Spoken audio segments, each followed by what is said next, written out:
This is part of the project on motivating higher education reforms that we've been running for 2 years now.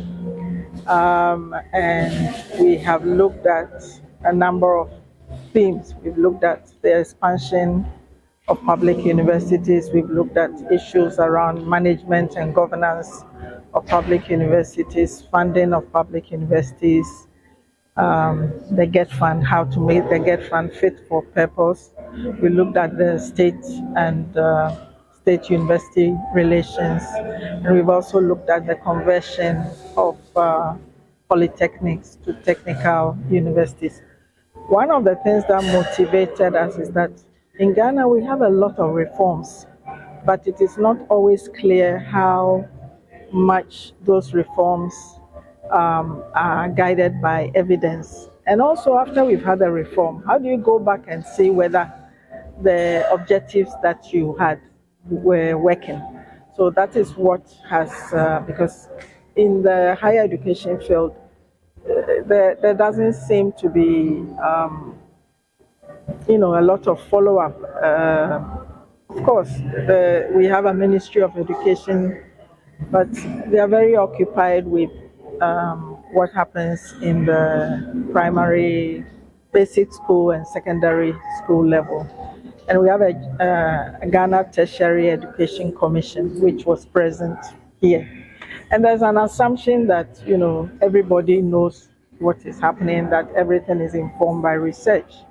But one of the things that we found from this project is that there's actually very little research on higher education in Ghana and how it is functioning. And as you saw from today's program, there are a lot of issues, and particularly the relations between public and private universities. Yes, from the data that was presented, private universities have only like 12% enrollment compared to the 88% enrollment.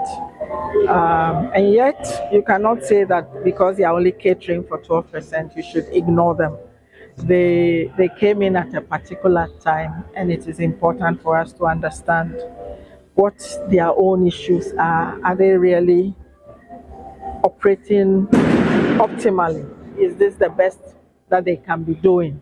Many of the private universities also operate under the mentorship. In fact, they are obliged to affiliate with a public university for some time until they can fly. And issues were raised about funding, that somehow private university students don't benefit from the same funding as public university students.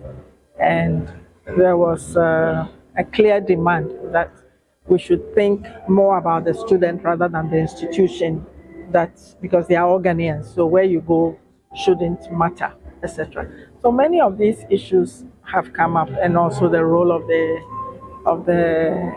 regulator, that is the Ghana Tertiary Education Commission. So these are continuing issues. They are not going to go away. I think the chair of the steering committee raised the issue at the end that you've got 120 institutions. Do you need that many institutions?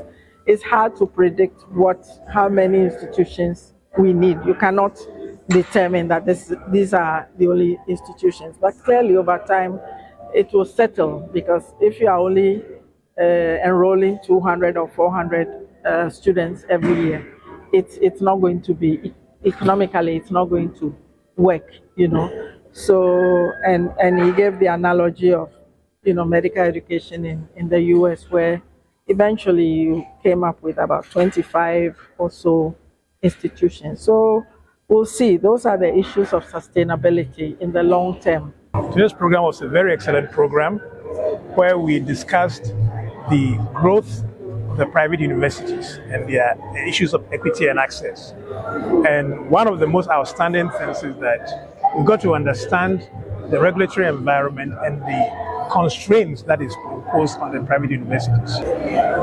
It's an economies of scale issue that we should allow for different types of private universities, different sizes, not one size fits all right? So that people can specialize in different things that the students want.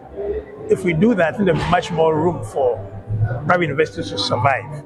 Currently, we are trying to build all of them as if they are all going to be like Legon, but it doesn't work like that. When you go to other countries, you find that there's a whole array of different sizes of private universities, and they all serve a very important role for providing the education to all types of people.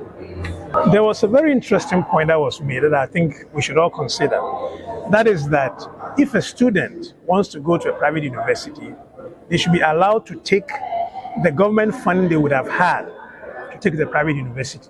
Because right now, if you go to a private university, then you must be 100% funded by yourself. If you go to Legon or any public university, then the government pays some of your tuition.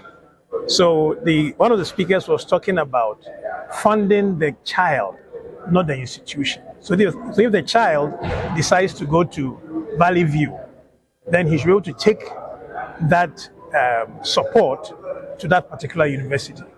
It's like a voucher or a charter system. I think that's a thought that is worth looking at, because it discriminates against the private universities.